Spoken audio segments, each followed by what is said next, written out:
jävla skit. Ja. Så. Nej, men alltså det är för mycket knappar vi håller reda på. Jag blir... Ja.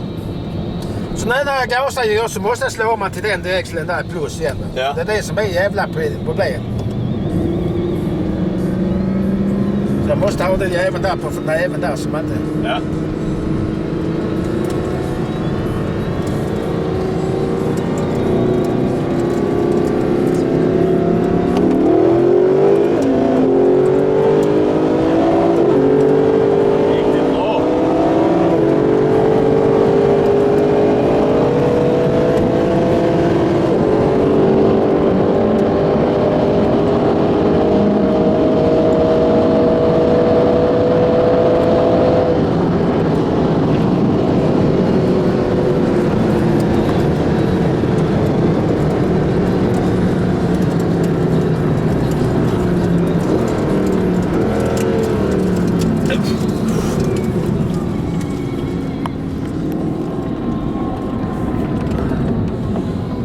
Han ska man ner igen, jag vet inte.